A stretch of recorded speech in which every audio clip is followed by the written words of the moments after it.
Hello guys, ഇന്ന് നമ്മുടെ ചലഞ്ചിൻ്റെ മൂന്നാമത്തെ ദിവസമാണ്. അപ്പോൾ യാമിക്കുട്ടി ഇപ്പോൾ ഉറങ്ങിക്കിടക്കുകയാണ്. അപ്പോൾ ഈ ടൈമിലാണ്, ഇവിടെ ഉറങ്ങുന്ന സമയത്താണ് ഞാൻ ഇങ്ങനെയുള്ള പരീക്ഷണങ്ങളും കാര്യങ്ങളും കുക്കിംഗ് റെസിപ്പീസും കാര്യങ്ങളൊക്കെ ചെയ്ത് നോക്കുന്നത്. അപ്പോൾ ഇന്ന് ഞാൻ ഉണ്ടാക്കാൻ പോകുന്നത് പംകിൻ റൈസാണ്. അവൾക്ക് ചോറ് കഴിക്കാൻ നല്ല മടിയാണ്. അതേത് ചോറാണെങ്കിലും കഴിപ്പിക്കാൻ നല്ല പാടാണ്. അപ്പോൾ ഇന്ന് ഒരു പംകിൻ റൈസാണ് ഞാൻ ഉണ്ടാക്കാൻ പോകുന്നത്.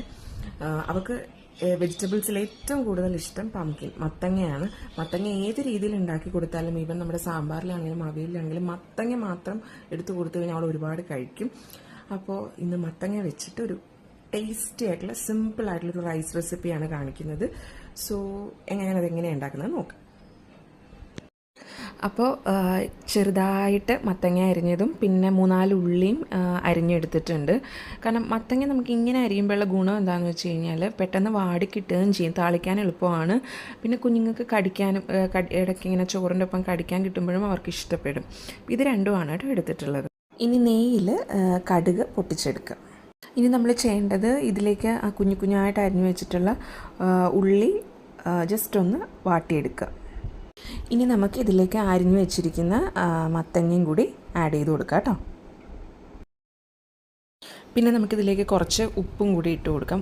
ഇപ്പോൾ ഈ ഒരു സമയത്ത് നമുക്ക് ഉപ്പ് മാത്രം ഇട്ട് കൊടുത്ത് പതിയെ ഇതൊന്ന് വാടി വരട്ടെ. അതിനുശേഷം മുളക് പൊടിയാണെങ്കിലും മഞ്ഞൾപ്പൊടി ആണെങ്കിലും ആഡ് ചെയ്ത് കൊടുത്താൽ മതി. ഇപ്പോൾ ജസ്റ്റ് ഉപ്പിട്ട് കൊടുത്ത് നല്ലോണം ഇളക്കിയിട്ട് കുറച്ച് നേരം ഒന്ന് വെയിറ്റ് ചെയ്യാം.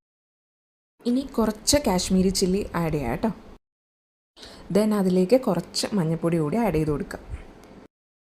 ഇനി ഇതിലേക്ക് നമുക്ക് ചോറ്, നേരത്തെ ഞാൻ വേവിച്ച് വെച്ചിട്ടുള്ള ചോറ് ചൂടോടുകൂടി ഇട്ട് കൊടുത്തു കേട്ടോ. അങ്ങനെ നമ്മൾ വഴറ്റി വെച്ചതും ഈ ചോറും കൂടി നല്ലോണം മിക്സ് ചെയ്തെടുക്കുക കേട്ടോ. ഇത് കുഞ്ഞുങ്ങൾക്കൊക്കെ നല്ലോണം ഇഷ്ടപ്പെടുന്നൊരു റൈസാണ്. ഇടയ്ക്കൊക്കെ ഒന്ന് ഇങ്ങനെ ഉണ്ടാക്കി കൊടുക്കണേ. ഇന്ന് യാമിക്കുട്ടിക്ക് ലഞ്ചിന് പംകിൻ റൈസും സൈഡായിട്ട് കുറച്ച് പയറ് പുഴുങ്ങിയതുമാണ്. പൊതുവേ ചോറൊന്നും യാമിക്ക് ഇഷ്ടമല്ലെങ്കിലും ഇതുപോലെ പംകിൻ റൈസ് ആക്കി കൊടുത്താലും അതുപോലെ ഈ പയറ് പുഴുങ്ങിയതൊക്കെ കൊടുത്താലും ഭയങ്കര ഇഷ്ടമാണ്.